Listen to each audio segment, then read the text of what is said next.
தமிழகத்திலிருந்து மாநிலங்களவை எம்பிக்களாக பதவி வகிக்கும் திமுகவின் திருச்சி சிவா, அந்தியூர் செல்வராஜ், என்ஆர் இளங்கோ, டாக்டர் கனிமொழி சோமு மற்றும் அதிமுக எம்பி தம்பிதுரை, அதிமுக சார்பில் தேர்ந்தெடுக்கப்பட்ட ஜி.கே. வாசன் ஆகியோரின் பதவிக்காலம் வரும் ஏப்ரல் மாதத்துடன் நிறைவடைகிறது.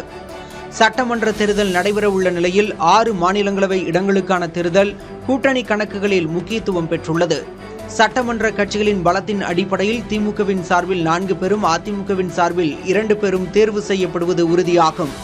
2 இடங்களில் ஒரு இடத்தை பாமக தலைவர் அன்புமணிக்கு தர அதிமுக உறுதியளித்திருப்பதாக கூறப்படுகிறது.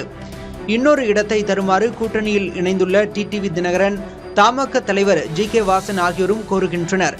கூட்டணிக்கு வர வேண்டுமென்றால் ஒரு மாநிலங்களவை பதவி தாருங்கள் என தேமுதிக பொதுச் செயலர் பிரேமலதாவும் அதிமுகவிடம் கோரிக்கை வைத்துள்ளார். அதே நேரம் தேமுதிக, பாமக நிறுவனர் ராமதாஸ் ஆகியோர் திமுக அணிக்கு வந்தால் அவர்களுக்கு தலா ஒரு இடம் தரப்படலாம் என்று தெரிகிறது. ஏற்கனவே கூட்டணியில் உள்ள காங்கிரசும் விசிகவும் மாநிலங்களவை பதவியை குறிவைக்கின்றன.